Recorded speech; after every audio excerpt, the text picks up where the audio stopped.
And नमस्कार प्यारे विद्यार्थियों, आप सभी लोगों का बहुत बहुत स्वागत है हमारे आज के अपने इस स्पेशल क्लास में। आज मैं आपसे पूछूंगा कुछ सवाल। कहोगे सर जी बिना पढ़ाए सीधे सवाल? हाँ जी बिल्कुल, पता तो रहे करने क्या वाले हैं, क्या सीखना है, क्या करना है ना। लक्ष्य मालूम रहे ना तो रास्ते तो अपने आप मिल जाते हैं। क्लियर बात है? तो लक्ष्य हमारा है कि आपको सिखाना, आपको समझाना। उत्तल दर्पण द्वारा बना प्रतिबिंब हमेशा दर्पण के किस ओर बनता है? उत्तल दर्पण में प्रतिबिंब किधर बनता है? आगे के पीछे मालूम है क्या?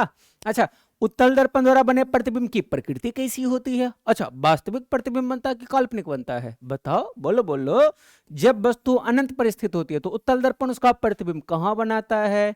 उत्तल दर्पण के सामने वस्तु जब अनंत पर होगा तो उसका प्रतिबिंब कहां बनता है? इसी प्रकार से उत्तल दर्पण द्वारा बने प्रतिबिंब का आकार वस्तु की तुलना में कैसा होता है? उत्तल दर्पण जो प्रतिबिंब बनाता है उसका साइज क्या होता है वस्तु की तुलना में? उत्तल दर्पण के लिए मुख्य फोकस एफ और वक्रता केंद्र की स्थिति क्या होती है? और इसके अलावे क्या उत्तल दर्पण कभी वस्तु का वास्तविक प्रतिबिंब बना सकता है? क्या उत्तल दर्पण कभी भी किसी भी वस्तु का वास्तविक प्रतिबिंब बना सकता है?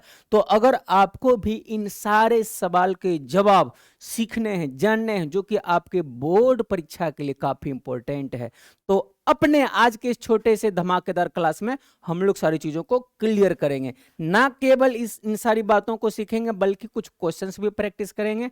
समझ गए ना? तो चलो शुरू करते हैं आज के अपने इस लर्निंग को। और हम लोग स्टार्ट करेंगे कहां से? उत्तल दर्पण के बारे में बातें करेंगे ना।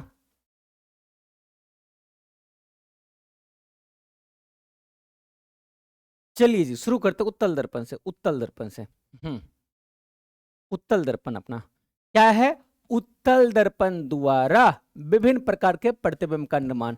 हम लोगों ने पिछले लेक्चर कह सकते हैं उसमें पढ़ा था अवतल दर्पण द्वारा विभिन्न प्रकार के प्रतिबिंब का निर्माण। उसमें हमने ये देखा था कि अवतल दर्पण में टोटल कितने? 6 केस। टोटल 6 केस था अवतल दर्पण में। पहले में वस्तु को रखते थे अनंत पे, फिर अनंत और वक्रता केंद्र के बीच, फिर नंबर 3 मिड पॉइंट वक्रता केंद्र पर, फिर वक्रता केंद्र और फोकस के बीच, फिर रखते थे फोकस पर, फिर रखते थे फोकस और ध्रुव के बीच।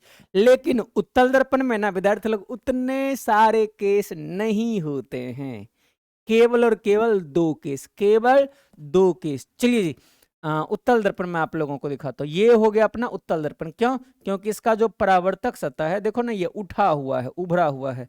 बायां तरफ देखना, ये तो मैं कलर कर रहा हूं, रजतित कर रहा हूं। ये हो गया विद्यार्थी लोग अपना उत्तल दर्पण। ठीक है, जैसे दर्पण खींचा तुरंत ध्रुव खींचो, फोकस खींचो और वक्रता केंद्र खींच दो। तुरंत ध्रुव, फोकस, वक्रता केंद्र फटाफट खींच दो। और यहां पर जब देखोगे तो पता चलेगा कि इसका फोकस और वक्रता केंद्र दोनों दर्पण के कहां चला गया? पीछे, दर्पण के पीछे। ये भी क्वेश्चन था कि उत्तल दर्पण के, सॉरी मैं गलत नाम तो नहीं ना बोल रहा हूं, उत्तल दर्पण के मुख्य फोकस और वक्रता केंद्र। ध्रुव तो ये रहा, शायद मुझे लगता था ध्रुव और वक्रता केंद्र बोल रहा था, खैर कोई बात नहीं। उत्तल दर्पण के फोकस और वक्रता केंद्र कहां होते हैं? ये रहा दर्पण, ये दर्पण, दर्पण के पीछे, दर्पण के विद्यार्थी लोग पीछे, दर्पण के पीछे। तो क्या कहोगे? उत्तल दर्पण में जो फोकस होते हैं और जो वक्रता केंद्र होते हैं दर्पण के पीछे होते हैं। अब वस्तु को तो रखते हैं दर्पण के सामने, तो पहला केस में वस्तु को हम लोग कहां पर रखेंगे? पहला केस में वस्तु को रखोगे आप अनंत पर, और दूसरा केस में अनंत से थोड़ा सा आगे बढ़ोगे। बताओ, अनंत से थोड़ा सा आगे बढ़ोगे तो कहां जाओगे? यहां पर रख दूंगा। और इस जगह का हम लोग क्या नाम देंगे? इस जगह का नाम देंगे ध्रुव और अनंत के बीच। इसीलिए इस वाले में यानी कि उत्तल दर्पण में केवल 2 ही बार हम लोग वस्तु को रख पाते हैं। पहला कहां? पहला अनंत पर, यानी दर्पण से बहुत ही ज्यादा दूरी पर। दूसरा अनंत और ध्रुव के बीच में। समझ में आई बातें? उत्तल दर्पण में विद्यार्थी लोग कितना स्थितियां बने, कितनी स्थितियां बनेंगी? केवल 2। कितने केस बनेंगे? केवल 2 केस बनेगा, केवल 2 केस बनेगा। समझ गए? केवल और केवल 2 केस बनेगा। पहला, जब वस्तु अनंत पर स्थित हो। दूसरा, जब वस्तु अनंत और ध्रुव के बीच स्थित हो। चलिए जी, दोनों बातें तो समझ में आ गई। उत्तल दर्पण में केवल काल्पनिक प्रतिबिंब ही बनता। ओ, पहले ही बता दिया गया यह प्रतिबिंब सीधा तथा वस्तु से छोटा ही बनता है। चलो खैर कोई बात नहीं, पहले रिजल्ट जान गए। तो केस नंबर 1, जब वस्तु कहाँ अनंत पर स्थित हो, जब वस्तु अनंत पर स्थित हो, कोई बात नहीं, ये हम लोग पहले बनाएंगे उत्तल दर्पण, ये हम लोग बनाएंगे उत्तल दर्पण। डायग्राम मैं आप लोगों को हाथ से खींच करके लिख करके दिखाऊंगा ताकि आप भी डायग्राम बनाना सीख जाओ। चलिए ये अपना क्या हो गया विद्यार्थी लोग, उत्तल दर्पण, और ये क्या हो गया अपना प्रधान अक्ष या मुख्य अक्ष, ये हो गया ध्रुव, ये हो गया फोकस, और ये हो गया वक्रता केंद्र। चलिए जी, अब चूंकि जो वस्तु है अपनी वो है अनंत पर, अनंत माने बहुत बहुत बहुत ज्यादा दूरी, तो वस्तु को हम लोग डायग्राम में नहीं दिखाते हैं, बस इतना मान लेते हैं कि वस्तु से आने वाली प्रकाश की किरणें, वस्तु से आने वाली प्रकाश की किरणें कैसे आएंगी, प्रधान अक्ष के समांतर चल करके दर्पण पर आती हैं। हम लोग क्या मान लेते हैं कि अनंत पर जो वस्तु है उससे निकलने वाली प्रकाश की किरणें, अनंत पर स्थित वस्तु से निकलने वाली प्रकाश की किरणें प्रधान अक्ष के समांतर चल करके दर्पण पर आपतित होती है। और आपको तो मालूम होगा कि अगर प्रकाश की किरणें उत्तल दर्पण के प्रधान अक्ष के समांतर आएंगी तो ये कहां से जाती हुई प्रतीत होंगी, फोकस से। फोकस से जाएगा नहीं बल्कि फोकस से ही जाती हुई प्रतीत होगी, मतलब इस रास्ते पर ये आगे बढ़ जाएगा। ऐसा नहीं लग रहा जैसे कि फोकस से ही निकल रहा था, फोकस से ही निकल रहा है। अच्छा, ये भी फोकस से जाती हुई क्या होगी विद्यार्थी लोग, प्रतीत होंगे, मतलब ये इधर की तरफ निकल जाएंगे। दोनों ही किरणों को देखो, लग रहा है जैसे कि ये किरण भी यहां से निकल करके आ रहा है, हालांकि आ रहा है यहीं से आ रहा है, लेकिन ऐसा अनुभव हो रहा है, विरोधाभास सॉरी आभास हो रहा है कि इस जगह से निकल करके आ रहा है। अच्छा, ये किरण जा रहा है यहीं से लौट करके गया, यहाँ टकराया, इस जगह से लौट गया, लेकिन इन दोनों किरण को हम लोग देखते हैं ना तो लगता है कि दोनों ये वाली भी इस जगह से निकल करके आ रही है। तो हम लोग कहते हैं कि यहीं पर बन जाता है इसका प्रतिबिंब ना। प्रतिबिंब कहाँ पर, फोकस पर बन जाता है। प्रतिबिंब कहाँ पर बन जाता है, फोकस पर बनता है, जो कि एकदम बिंदु के समान ना। अच्छा, चूंकि यहाँ पर वास्तव में किरण कट नहीं रहा है, प्रतीत हो रहा, अनुभव आभास हो रहा, तो प्रतिबिंब आभासी बनेगा। प्रतिबिंब कैसन, काल्पनिक बनेगा। काल्पनिक प्रतिबिंब हमेशा सीधा होता है, ये बात तो जानते ही हो। काल्पनिक और सीधा प्रतिबिंब बनेगा, और वस्तु से बहुत छोटा माने बिंदु मात्र, मतलब बिंदु मात्र प्रतिबिंब बनता। बस ये हो गया अपना पहला केस। पहला केस तो बड़ा सिंपल था। पहला केस में जब वस्तु अनंत पर होंगी तो प्रतिबिंब बनेगा फोकस पर, जो कि काल्पनिक और सीधा होगा, बिंदु मात्र होगा। समझ गए, डायग्राम भी हमने देख लिया। चलो जी दूसरे केस में चलते हैं। दूसरा केस में देखते हैं, जब वस्तु, अब की बारी वस्तु अपनी कहाँ है, इस बारी है वस्तु जब वस्तु अनंत और ध्रुव के बीच हो। हम लोगों के पास केवल दो ही केस संभव ही है, दो से ज्यादा केस संभव नहीं है, दो से ज्यादा केस संभव ही नहीं है। चलो देखते हैं दूसरे केस में। दूसरा केस में क्या है, जब वस्तु अनंत और ध्रुव के बीच हो। जब वस्तु कहाँ हो, अनंत और ध्रुव के बीच स्थित हो। जब वस्तु अनंत और ध्रुव के बीच स्थित हो। चलिए जी देखते हैं, पहले तो प्रधान अक्ष बना लिया हमने, अनंत और ध्रुव के बीच हो ना। पहले तो ध्रुव, फिर फोकस, फिर वक्रता केंद्र। ध्रुव, फोकस और वक्रता केंद्र। चलिए जी वस्तु को दिखाते हैं, यहाँ पर रख देते हैं वस्तु को। ये है अपना वस्तु ए बी। ये क्या विद्यार्थी लोग, अपना है वस्तु ए बी। ये हमने वस्तु को ले लिया क्योंकि इसमें वस्तु को दिखाया जा सकता है। और उत्तल दर्पण के लिए ये जो डायग्राम है ना इंपोर्टेंट है विद्यार्थी, समझ पा रहे हो ना, ये डायग्राम इंपोर्टेंट है, इसको सीखना बड़ा जरूरी है। तो इससे निकलेंगी दो प्रकाश की किरणें। पहली हम लोग ले लेते हैं प्रधान अक्ष के समांतर। पहली प्रकाश की किरण ले लो प्रधान अक्ष के समांतर, और अगर प्रकाश की किरण प्रधान अक्ष के समांतर जाती है तो वो फोकस से होकर के क्या होती है, जाती हुई प्रतीत होती है। आप लोग भी स्केल से लेकर के फोकस से शुरू करना और आगे की तरफ खींच देना इस प्रकार से। ऐसा लगना चाहिए कि ये फोकस से होकर के जाती हुई प्रतीत हो रही है। पहली किरण, वस्तु से निकलने वाली पहली प्रकाश की किरण प्रधान अक्ष के समांतर आती है, दर्पण से टकरा करके मुख्य फोकस से होकर जाती नहीं, जाती हुई प्रतीत होती है। प्रधान अक्ष के समांतर आने वाली किरण परावर्तन के बाद मुख्य फोकस से होकर जाती हुई प्रतीत होती है। समझ गए। अच्छा दूसरी किरण को ले लो। दूसरी किरण हम लोग ध्रुव पर ले सकते हैं। अभी ध्रुव पर आएगी तो ध्रुव का नियम है, जितना एंगल से आए ना, जितना आपतन कोण से, उतना ही आपतन परावर्तन कोण से ये परावर्तित हो जाएगी। परावर्तन के दूसरे नियम का पालन करते हुए। अच्छा, ये परावर्तित किरण और ये परावर्तित किरण, ये दोनों आपस में तो कभी नहीं कटेगा। एगो उधर गया, एगो इधर है, एगो तीर घाट, एगो बीर घाट, एगो बीर घाट, एगो तीर घाट ना। तो क्या कर सकते हैं, दोनों को पीछे बढ़ाओ। ये तो ऑलरेडी पीछे बढ़ा हुआ, इसको पीछे बढ़ाओ, इसको पीछे बढ़ाओ, इसको पीछे बढ़ाओ। चलो जी, मैं इसको पीछे बढ़ा रहा हूँ। इसको जब पीछे बढ़ाया गया तो ऐसा फील हो रहा है कि ये जो दोनों परावर्तित किरण है, दोनों एक ही बिंदु से दूर जाती हुई महसूस हो रही है, प्रतीत हो रही है। दोनों परावर्तित किरणें जिस एक बिंदु से दूर जा रही है वो है ये वाली बिंदु। मतलब यहीं पर बनता है अपना प्रतिबिंब। यहीं पर विद्यार्थी लोग क्या बन जाएगा, अपना प्रतिबिंब बन जाएगा। यहीं पर बनेगा अपना प्रतिबिंब। चलो जिसका नाम दे देते हैं ए डैश बी डैश।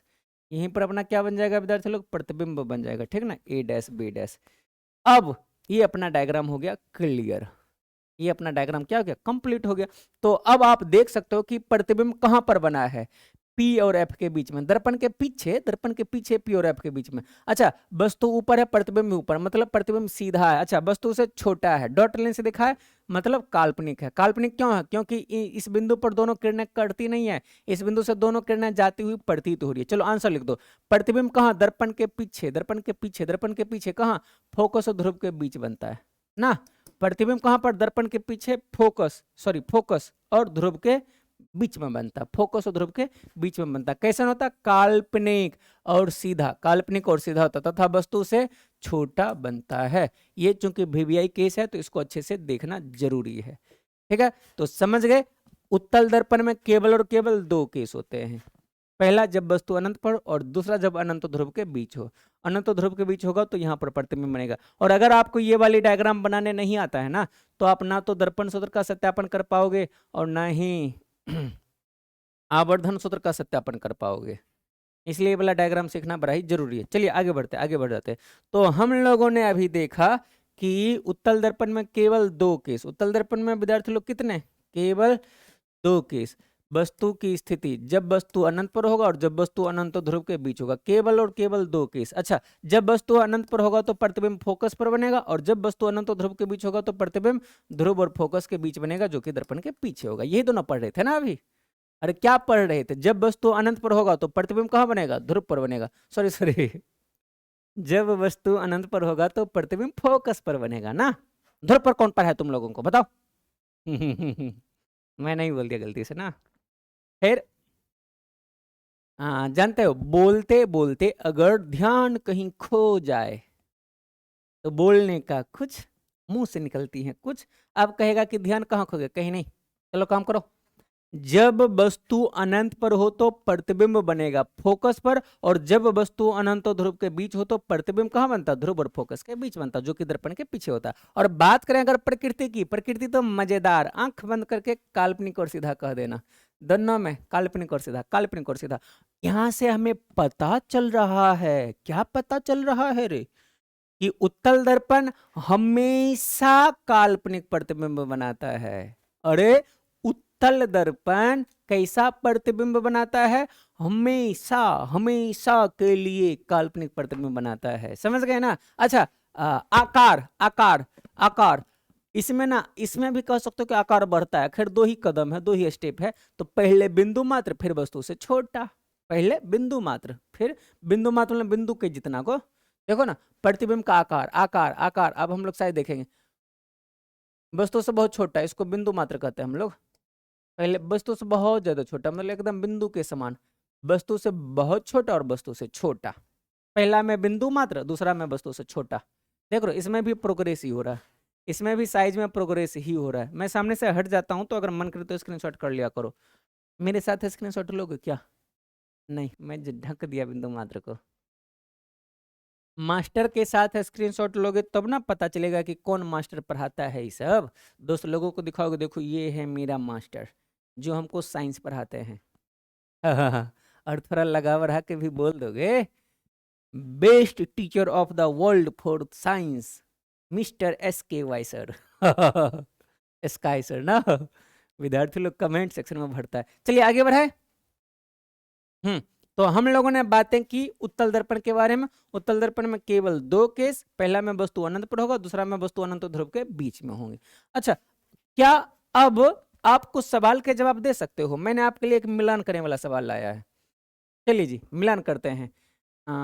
जब वस्तु अनंत पर होगा तो प्रतिबिंब कहां पर बनेगा? फोकस पर बनेगा ना। मैं सोच रहा हूं कि आप लोग बना लेना, 1 और 2 को आप लोग बना लेना, ठीक है। 3 को मैं बना देता हूं। उत्तल दर्पण की प्रकृति देखो, उत्तल दर्पण में जो प्रकाश की किरणें हैं ना, जैसे कि पहला वाला देखो, उत्तल दर्पण में प्रकाश की किरणें फैल जाती है। उत्तल दर्पण में प्रकाश की किरणें क्या होती है? समांतर फैल जाती है। फैलना मतलब अपसृत हो जाना, फैलना मतलब अपसृत हो जाना। तो उत्तल दर्पण की प्रकृति हम लोग कहेंगे कि अपसारी। ये उत्तल दर्पण की प्रकृति अपसारी, और उत्तल दर्पण का आवर्धन हमेशा धनात्मक और 1 से कम। क्योंकि ये दोनों क्वेश्चन ना इस टॉपिक से, प्रॉपर टॉपिक से मैच नहीं करता था, इसलिए मैंने इसका जवाब दिया। बाकी 2 मैं छोड़ रहा हूं कमेंट सेक्शन भरने के लिए। अनंत पर होगा वस्तु तो प्रतिबिंब कहां बनेगा? कैसन बनेगा? और जब वस्तु अनंत एवं ध्रुव के बीच होगा तो प्रतिबिंब कहां बनेगा? कैसा बनेगा? ठीक है। 1 और 2 का आप लोग मिलान करोगे, 1 और 2 का मिलान आप लोग करोगे। आगे देखते हैं क्या। हाँ जी, अब आए सवाल। अब देखो क्या सारे सवाल के जवाब आप दे पाओगे कि नहीं दे पाओगे। उत्तल दर्पण द्वारा बना प्रतिबिंब दर्पण के किस ओर बनता है? किधर बनता है रे? 2 गो केस, एगो में फोकस पर, एगो में फोकस और ध्रुव के बीच, एगो में फोकस पर, एगो में फोकस और ध्रुव के बीच। देखो ना प्रतिबिंब कहाँ बना था? यहाँ में प्रतिबिंब बना था फोकस पे, फोकस पे, उधर फोकस पे, और दूसरा में बना था फोकस और ध्रुव के बीच। मतलब दोनों में दर्पण के पीछे ही है। दोनों में कहाँ बना था? दर्पण के पीछे। 2 केस दोनों में दर्पण के पीछे। प्रतिबिंब हमेशा किधर बनेगा? दर्पण के पीछे। उत्तल दर्पण द्वारा बने प्रतिबिंब की प्रकृति कैसी होती है? प्रकृति हमेशा 2 गो तो केस है, और दोनों में प्रतिबिंब कैसन? काल्पनिक होता है। 2 केस है और दोनों ही केस में प्रतिबिंब काल्पनिक होता है, यानी कि आभासी होता है। तीसरा, जब वस्तु अनंत पर स्थित होती है तो उत्तल दर्पण उसका प्रतिबिंब कहां बनाता है? बता नहीं दोगे? जब वस्तु अनंत पर स्थित होता है तो उसका प्रतिबिंब फोकस पर बनता है। प्रतिबिंब कहां बनता है? फोकस पर बनता है। चौथा, उत्तल दर्पण द्वारा बने प्रतिबिंब का आकार वस्तु की तुलना में कैसा होता है? हमेशा छोटा। पहला में बिंदु के जितना छोटा, दूसरा में भी वस्तु से छोटा। तो उत्तल दर्पण द्वारा बनाया गया प्रतिबिंब क्या होता? हमेशा छोटा। अच्छा, इससे ना बहुत क्वेश्चन बनते हैं। उत्तल दर्पण द्वारा बनाया गया प्रतिबिंब हमेशा छोटा, हमेशा छोटा। अच्छा, समतल दर्पण जो अपने घर में होता है हमेशा बराबर, हमेशा बराबर। उत्तल दर्पण हमेशा छोटा, समतल दर्पण हमेशा बराबर। 2 गो दर्पण तो याद हो गया। उत्तल हमेशा छोटा, समतल हमेशा बराबर। अच्छा, अवतल, अवतल ऑलराउंडर है। कैसे? छोटा भी बनाएगा, बराबर भी बनाएगा, बड़ा भी बनाएगा। अवतल देखा, अवतल ना सारे टाइप के इमेज बना देते हैं।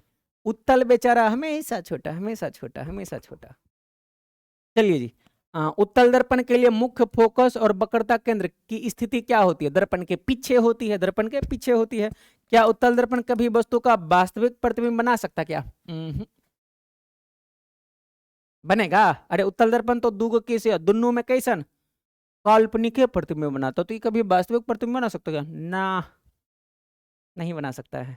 तो चलिए, उम्मीद है कि सारे सवाल के जवाब आपने सीख लिया होगा, और हम लोग अपने आज के छोटे से क्लास को यहीं पर करते द एंड। उत्तल दर्पण से रिलेटेड कोई भी डाउट हो तो अभी कमेंट सेक्शन में लिखिएगा, और बाकी आपकी तैयारी को बेहतर बनाने के लिए, आपके रिजल्ट को, आपको सर्वश्रेष्ठ द बेस्ट बनाने के लिए हमें और भी किस प्रकार की एक्शन लेनी चाहिए, आपको किस प्रकार के किस टॉपिक पर वीडियो चाहिए, कमेंट में भी बताइए। चलिए बाय, मिलते हैं आपसे अगले लेक्चर में।